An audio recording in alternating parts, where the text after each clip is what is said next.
बहुत मुश्किल से गुजर रहे थे। 2 साल पहले का वाक़या है और 6-7 महीने हो गए उनका वो मसला हल नहीं हो रहा, उनका वो मसला हल नहीं हो रहा, कोई फैमिली प्रॉब्लम थी। और एक दिन मुझे मिले and he was so happy और उन्होंने मुझे एक सेंटेंस कहा जो मैं कभी नहीं भूलूंगा। उन्होंने कहा कि अली भाई, ऑल इट टुक वाज 1 तहज्जुद, दैट्स इट। लेकिन 6 महीने मुझे कभी टाइम नहीं मिला।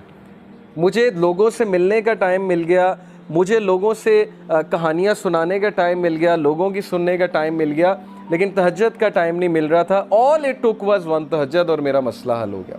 तो इमाम शाफी रहीमहुल्लाह ने कहा कि मेकिंग दुआ एट द टाइम ऑफ तहज्जुद is like an arrow which does not miss its target. तो बाकी ये कि अल्लाह दुआ आप करें और ना मिले ये एक अलग बात है। ज़ाहिर है अल्लाह ताला वही देंगे जो बेहतर है, लेकिन ये सेंटेंस याद रखने वाला है कि ऑल इट टुक वाज 1 तहज्जुद। तो अपने आप को फारिग करें, टाइम निकालें अल्लाह ताला के लिए, ये आपके ही लिए बेहतर है। और फिर ये हदीस, अनस इब्न मालिक रिपोर्टेड द मैसेंजर ऑफ अल्लाह सल्लल्लाहु अलैहि वसल्लम सेड, अल्लाह ऑलमाइटी सेड, हदीस कुदसी है, O son of Adam, if you call upon me and place your hope in me, I will forgive you without hesitation. अगर तुम होप मेरे से लगाओगे, उम्मीद मेरे से लगाओगे, तो मैं तुम्हें माफ़ करूँगा, विदाउट एनी हेजिटेशन मैं तुम्हें माफ़ करूँगा। O son of Adam, if you have sins piling up to the clouds and then ask for my forgiveness, I will forgive you without hesitation. और अगर तेरे गुनाह आसमान तक जा रहे हैं और आसमान की तरह पाइल अप हो चुके हैं, क्लाउड्स की तरह, यानी इतने सिन्स हो चुके हैं कि तुम इसराफ कर चुके हो, और तुम मुझसे माफ़ी मांगोगे, मैं तुम्हें माफ़ करूँगा, लेकिन सच्चे दिल से तौबा करोगे, मेरे पास आओगे, मेरे से बात करोगे, मुझे रिकग्नाइज़ करोगे, तो मैं तुम्हें माफ़ करूँगा। तो क्वेश्चन ये है कि क्या हमारे होप्स अल्लाह ताला से लगे हैं या हमारे होप्स क्रिएशन से लगे हैं? मैं यूथ से बात कर रहा हूँ, मैं हैरान हूँ कि हम एक इंसान के लिए रातें जाग लेते हैं, हम उसके लिए अपने डिसीजंस चेंज कर लेते हैं, कैरियर के जो हमारी लाइन है उसको चेंज कर देते हैं एक इंसान को पाने के लिए, एक इंसान के पीछे दौड़ते हैं और बाद में हमें कोई ख़ास फ़ायदा भी नहीं मिलता। बाद में हमें जो है वो रिग्रेट होता है कि मैंने इतना कुछ किया और आगे से रिज़ल्ट जो है वो कुछ भी नहीं है। तो ये हैं वो मिसालें जो अल्लाह ताला हमें कुरान मजीद में बता रहे हैं, हदीस में बता रहे हैं कि तुम मेरे से उम्मीद लगाओ, तुम मेरे पास आओ, तुम मेरे से मांगो, फिर देखो कि तुम्हारा मसला हल होता है कि नहीं होता है। और उम्मीद लगाने के हवाले से इब्न तैमिया रहीमहुल्लाह लिखते हैं, उनकी एक किताब है, कलामुल्लाह.com पे आप जाएं तो वहाँ पर एक किताब है इब्न तैमिया की, I think relief from distress, yes exactly ये नाम है, रिलीफ फ्रॉम डिस्ट्रेस, के डिस्ट्रेस से रिलीफ कैसे मिलना है। ओके, ये किताब है। वो किताब इस आयत की तफसीर है, ला इलाहा इल्ला अंता सुब्हानका इन्नी कुन्तु मिनज़ ज़ालिमीन। सिर्फ एक आयत को पकड़ा इब्न तैमिया ने और पूरी किताब लिख दी। उसमें वो एक बात लिखते हैं कि असलाफ जानबूझकर ये दुआ करते थे, ये भी एक दुआ थी उनकी कि हमारी दुआएं डिले हों, हमारी दुआओं की कबूलियत डिले हो। अब ये हमारे लिए, हम जैसे लोगों के लिए जो दुनिया में बहुत डूबे हैं, बड़ी अजीब बात है। हम तो चाहते हैं यूँ दुआ कबूल हो, मैं अल्लाह से मांगूँ और चीज़ मेरे सामने हो, चाहे वो मेरे लिए बेहतर है या नहीं है। असलाफ कहते थे कि हम जानबूझ के विश करते थे कि दुआएं डिले हों। क्यों? क्योंकि जब बंदा दुआ कर रहा होता है उसका ताल्लुक़ ही अल्लाह से और होता है, तो वो उस ताल्लुक़ को एंजॉय करते थे कि हम तकलीफ़ में हैं, हम किसी डिस्ट्रेस में हैं, बस हम दुआएं किए जाएं। तो ये ताल्लुक़ उन्हें बहुत लुत्फ़ देता था। ये एक बहुत हाई लेवल की बात है। बताना मैं आपको ये चाह रहा हूँ कि देखें, मुसीबतें आती हैं, मुश्किलें आती हैं, इंसान पर बहुत से फेजेस आते हैं, और उस फेज़ में अगर अल्लाह से आप कनेक्ट कर जाएं तो ये आपके लिए खैर ही खैर है, और उस फेज़ में अगर अल्लाह से दूर हो जाएं तो फिर ये शर है बहुत बड़ा। तो अल्लाह ताला कहते हैं कि ए आदम के बच्चे, अगर तेरे सिन्स पाइल अप कर जाएं क्लाउड जितने, तब भी मैं तुझे माफ़ करूँगा अगर तू मुझसे माफ़ी मांगेगा। और फिर अल्लाह ताला ने कहा, O son of Adam, if you come to me with enough sins to fill the earth and then you meet me without associating anything with me, I will come to you with enough forgiveness to fill the earth.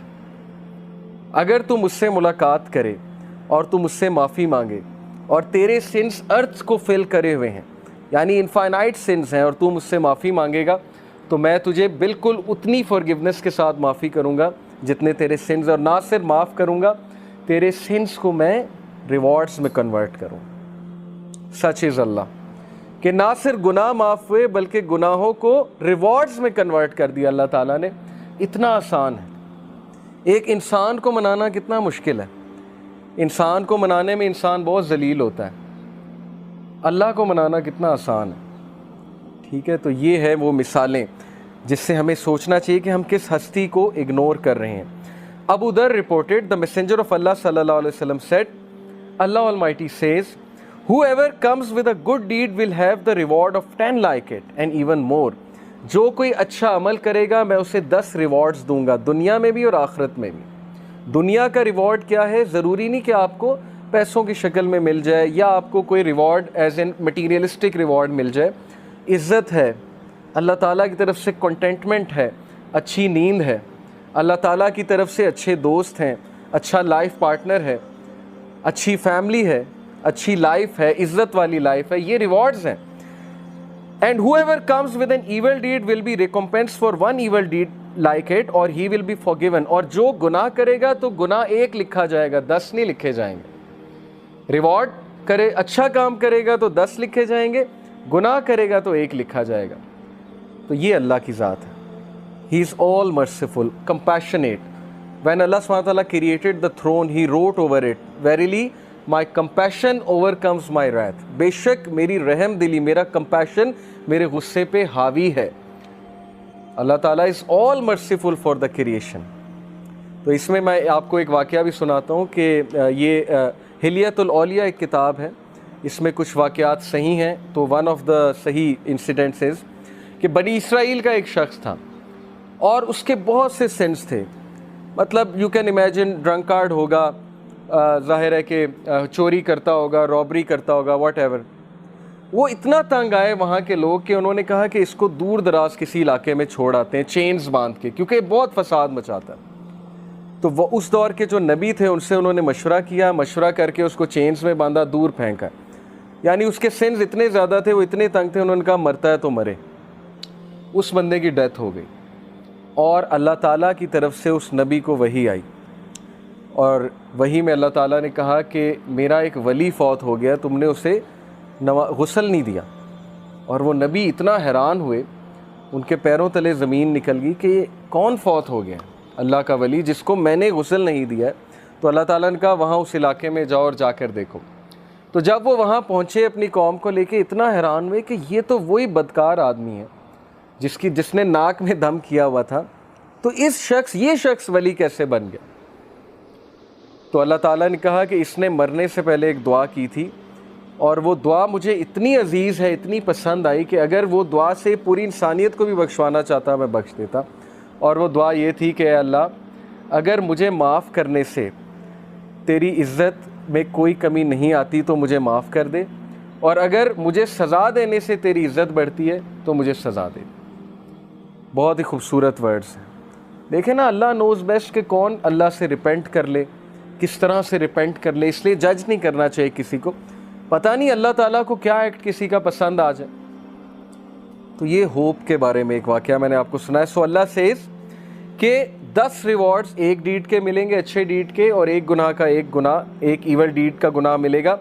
Whoever draws close to me by the length of a hand, I will draw close to him by the length of an arm. ये metaphoric है, example है।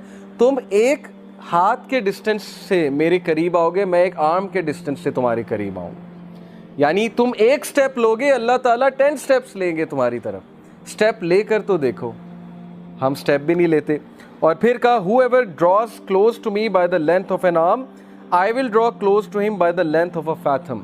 यानी वही parameter तय है कि जो और करीब आएगा मैं उसके 10 टाइम्स और करीब आऊँगा। Whoever comes to me walking, I will come to him running. जो चल कर आएगा मैं दौड़ कर आऊँगा। Whoever meets me with enough sins to fill the earth, not associating anyone with me, यानी शिर्क ना किया हो, I will meet with him as much forgiveness. तो मैं उसको उतनी ही forgiveness के साथ मिलूँगा। तो ये अल्लाह की ज़ात है कि आप एक स्टेप लेंगे, अल्लाह ताला 10 स्टेप्स लेंगे। आप चल कर आएंगे, अल्लाह ताला दौड़ कर आएंगे, आपको वेलकम करने आएंगे। ओके, इसलिए अल्लाह ताला ये गफलत में कभी ना आइएगा, ना ही इस हमाकत में कभी पड़िएगा कि मेरे गुनाह बहुत ज़्यादा हैं, या अब मैं क्या करूं अल्लाह ताला के पास जाके, हर चीज़ तो हराम है, वो हराम मैं करता हूं, तो स्ट्रेस में आके इंसान अल्लाह से ही बात करना छोड़ देता है, कहता है बस मैंने करना ही हराम है तो छोड़ो, अल्लाह ताला से क्या बात करे। तो ये हमाकत है, ये शैतान का बहुत ज़बरदस्त स्ट्रैटेजी है कि हमें अल्लाह से बदगुमान कर ले। तो बदगुमानी कभी नहीं करनी, और वो हदीस फॉलो करें कि रसूलुल्लाह सल्लल्लाहु अलैहि वसल्लम ने जो फार्मूला बताया कि follow an evil deed by a good deed. कोई गुनाह हो गया है, किसी को आपने कोई ज़ाहिर है हुकूकुल इबाद में कमी हो गई है, या कोई पर्सनल सिन हो गया है, अल्लाह की हुदूद पामाल हो गई हैं, जो काम नहीं करना चाहिए था वो अकेले में कर लिया है, तो डीमोटिवेट नहीं होना, प्रोक्रेस्टिनेट नहीं करना, इतना ज़्यादा रिग्रेट में नहीं चले जाना कि बस अब ज़िंदगी ख़त्म हो गई, अब तो मैं बिल्कुल ही बेकार हो चुका हूँ। रसूलुल्लाह said follow a bad deed by a good deed, बस खलास, ताकि दिल पे वो काला धब्बा ना पड़े जिसकी वजह से फिर ज़ाहिर है दिल बहुत डार्कन हो जाता है, फिर नेकी नेकी नहीं लगती, बुराई बुराई नहीं लगती। और ये हमने ख़ुद फील किया है, एक दौर में बुराइयाँ बिल्कुल बुराई नहीं लगती थी, ये तो पर्सनल हमारा एक्सपीरियंस है। मेरी लाइफ पास्ट में ऐसी है कि बहुत सी बुराइयों में इन्वॉल्व थे, वो लगती ही नहीं थी बुराई। ये कंडीशन ऑफ हार्ट पे डिपेंड करता है, और अब वो चीज़ इतनी बुराई लगती है कि मैं हैरान होता हूँ कि किसी दौर में हम ये भी करते थे। तो it all depends on the condition of the heart. कल्ब जो है ना, ये बहुत साइंस है कल्ब की, कि कल्ब असल में है क्या।